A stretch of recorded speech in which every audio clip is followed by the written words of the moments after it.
Hello, welcome once again to Justified Nonetheless. I am Kevin Berger, and I apply the principles of polemics and skepticism to atheism and the claims made by atheists. In this video, there will be no discussion with AI and no video clips, just us. In this video, I will be providing my comprehensive list of reasons for why I am convinced that non-belief is bogus. However, before I do that, I want to make a few clarifications. For example, these are not the reasons why I believe that non-belief is bogus.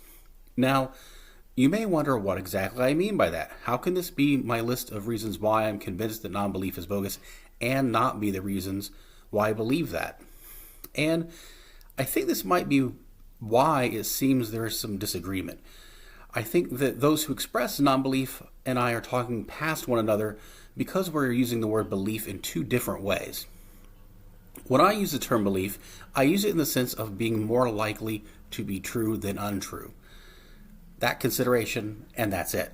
For example, if I were to roll a pair of dice with one of them representing the ones position and the other one representing the tens number of a number between 1 and 100 and double zeros indicating 100, I could consider it more likely than not that the result of a given toss of the dice will be between 1 and 51. That does not qualify as knowledge because it may not be true, however, is justified based on probability. I could also consider it more likely to be true than untrue that the number will be between, say, 1 and 98. I would consider that to be more likely to be true than untrue with greater credence than before.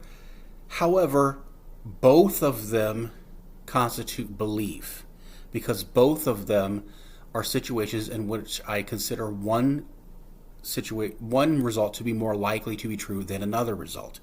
That's all that belief is in the way that I'm using it. Dr. Eric Schwitzgebel, of writing for the Stanford Encyclopedia of Philosophy, writes this as an explanation. One common way of formalizing this idea of credence is by means of a scale of 0 to 1, where 0 indicates absolute certainty in the falsity of a proposition, 1 indicates absolute certainty in its truth, and 0.5 indicating that the subject regards the proposition just as likely to be true as false. This number then indicates one's credence or degree of belief. Again, it's all belief in that entire spectrum. I simply reject the notion that the 0.5 is feasible in reality. It seems to me that when atheists use the term belief, often they're referring to being convinced or certainty to some degree. And I think this correlates to what Dr. Schwitzgebel describes as acceptance. He writes, philosophers have sometimes drawn a distinction between acceptance and belief. Generally speaking, acceptance is held to be more under the voluntary control of the subject than belief, and more directly tied to a particular action in a context. If one is about to use a ladder to climb to a certain height, one may check the stability of the ladder in various ways. At some point, one accepts that the ladder is stable and climbs it. In both of these examples, acceptance is a decision to cease inquiry and to act as though the matter is settled. This does not, of course, rule out the possibility of reopening the question if new evidence comes to light or a new set of risks arise. So the key here is that belief is largely involuntary and sometimes subconscious, whereas acceptance is a conscious and voluntary act. The crucial thing to remember here, though, is that both of them inform action. And there is evidence that when a conflict arises between this state of acceptance and the state of belief, the subconscious belief will supersede the conscious acceptance. So, to make a long story longer, I believe that no distinction exists between non-belief and belief to the contrary for the same reason that anyone believes anything. I've been compelled to do so by the sum total of my life experiences. The following arguments are how I justify that belief. I think far too often people conflate causation with justification. Now, I may have touched on these previously, some of these in previous videos, and I will likely expound on others at some point in the future. But for now, I will just give a brief accounting of them. Okay, so argument number one is the argument from skepticism. Belief should be apportioned to the evidence, and there is no empirical evidence to substantiate this claim distinction between not believing something and believing the negation of that. Although there are multiple clinical studies that have substantiated a difference between the brains of atheists and those of religious people through fMRI, for example, no such distinction has ever been substantiated in the brains of atheists who express an absence of belief in deities and those who express belief in the non-existence of any deity. That right there is sufficient reason for me to be skeptical or to doubt that this distinction exists in reality. I could stop there if I just wanted to justify not accepting that claim. However, I have more. Number two, the argument from null hypothesis. The null hypothesis to presume non-existence until there's sufficient evidence to substantiate existence. Again, we don't have evidence of this distinction. So this second one, added to the first one, together, those two reasons are all the reasons that I need to say I am convinced that this does not exist. I could stop right there and be perfectly justified in my position, but there's more. Number three, the argument from undemonstrated possibility. According to R.N. Ra, before we can say something is possible, there must be some precedent, parallel, or verified phenomenon that such possibility exists. We don't have this. We can verify an absence of knowledge because knowledge requires that a belief be both true and justified. If any of those components is unfulfilled, it's not knowledge. We can confirm withholding judgment and uncertainty as well. However, nothing has been demonstrated a genuine lack of belief or absence of belief. And not being convinced or not being certain to some arbitrary degree does not equate to not considering a proposition to be more likely to be true than untrue. Not knowing, not asserting to know, not being convinced or certain, not being justified, none of those things have any bearing on the presence of belief, which is the point of contention. Number four, argument from the excluded middle. Based on the principles of the excluded middle, one can either find the claim or its negation to be more likely to be true than the other. For this to not be a violation of the principle entails the existence of a third option, and this has not been substantiated in reality. It is in fact the point of contention. If one wishes to argue this is not a true dichotomy, one must first substantiate the trinary nature, and this is what's being contested.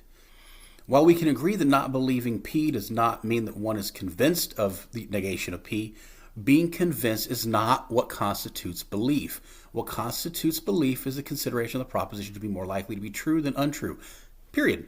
Full stop.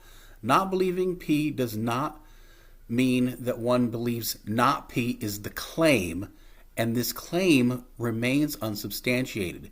A true dichotomy is what corresponds to reality. Number five, the argument from the unlikelihood of equal credence.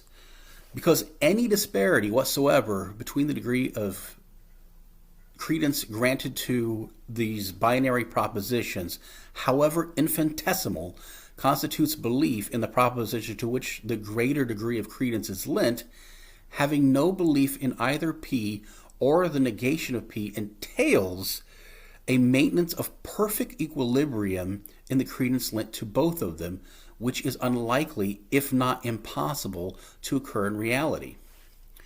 Number six, the argument from indemonstrability. It is logically impossible to demonstrate an absence of belief because any action intended to demonstrate belief would instead be attributed to the presence of some other belief because action entails the presence of belief. Number seven, the argument from the verification principle.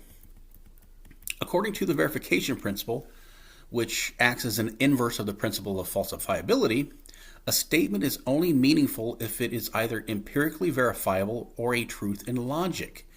As previously noted, there isn't any epistemology that definitively substantiates or can substantiate an absence of belief in the non-existence of any deity.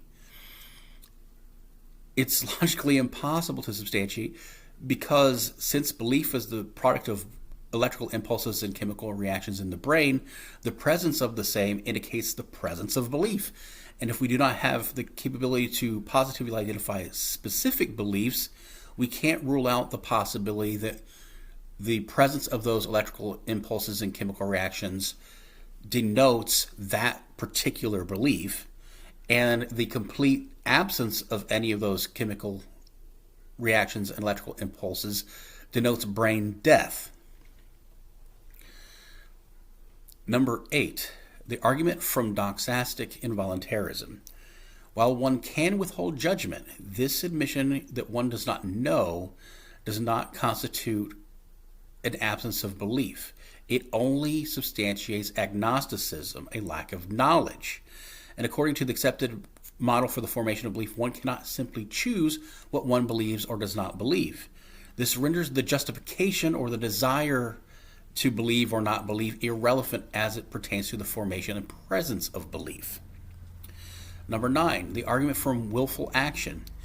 Again, belief informs willful action, therefore willful action entails the presence of belief.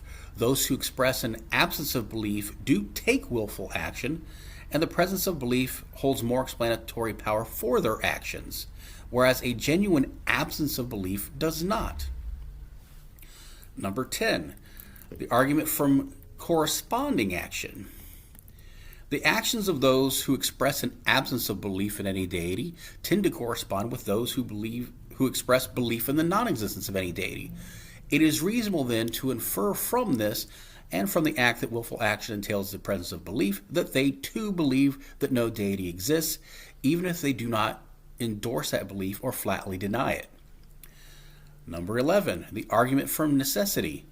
Because belief informs action and action entails the presence of belief, it is reasonable to infer that a situation that necessitates action will compel the formation of belief. Number 12, the argument for eschewment. One can infer from the expression of non-belief and refusal to substantiate non-belief is evidence that this is the point, to eschew the need to justify a position. Number 13, the argument from intellectual dishonesty. To be deliberately misleading by asserting that one does not believe X because there is insufficient evidence after acknowledging that belief is involuntary, or to argue that all of one's beliefs have an evidentiary basis after acknowledging that the truth of how cognitive function actually works in reality and having this inconsistency pointed out to them is intellectually dishonest. And it is reasonable to infer from such dishonesty with regard to the concept of non-belief is because it doesn't exist. Number 14, argument from accompanying beliefs. Beliefs tend to accompany one another. For example, belief in the non-existence of any deity tends to be accompanied with empiricism, humanism, materialism, naturalism, scientism, secularism, among others. Since these implications tend to be present among those who express non-belief as well, it is reasonable to infer the presence of belief, even if it's not endorsed or is instead flatly denied. Argument from entailments. Unlike the often used non-stamp collector analogy, atheists do tend to put effort into their positions, such as arguing against religious beliefs, being derisive toward people who have religious affiliations, familiarizing themselves with counter-apologetics, activism, and even the abstention from participating in religious practices and traditions because it is a willful act. There's effort that's involved in this, and it's reasonable to infer from those that there could in fact be a belief present. Number 16, the argument from non-existent entities. Atheists tend to compare their absence of belief in any deity to mythical beings that they actively believe do not exist as a mean of ridicule. It is reasonable to infer from these comparisons that they also believe the non-existence of any deity. Number 17, argument from desired justification. Atheists tend to desire to be perceived as justified in their beliefs. It is reasonable to infer from this that atheists have constructed a framework through which they maintain the perception of justification without having to actually justify anything. Number 18, the argument from absurdity. To characterize a situation in which the necessary conditions for the formation of belief have not yet been met as non-belief is a misrepresentation of what belief is and how the cognitive function works, in which belief is absent where it's not possible to be present in the first place. Argument from Mott and Bailey. To refer to babies, fish, rocks, and people who have not been presented with a God claim and for whom the necessary conditions for the formation of belief have not been met, when challenged for evidence for non-belief among self-identifying atheists for whom the necessary conditions for the formation of belief obviously have been met, is logically fallacious. It's reasonable to infer from this that those who express non-belief are aware of this and of the fact that non-belief cannot be substantiated because it does not exist. And finally, number 20, the argument from vacuous truth. If one resorts to emphasizing conscious acceptance from subconscious belief because subconscious belief exists, can inform action, and can even supersede conscious desires, such distinction is inconsequential because one of the primary objections to unjustified belief is that belief informs action. It is reasonable then to infer that the individual who resorts to this argument is already aware of this and is simply trying to eschew the need to justify such subconscious belief by changing the subject to conscious acceptance. So those are the arguments. Granted, some are better than others, but I think that they're all worth at least voicing. As I said, I may expand on some of these in the future in other videos, but there they are for your consideration. Until next time, I will tell you once again that even if your beliefs aren't necessarily true, they should be justified nonetheless.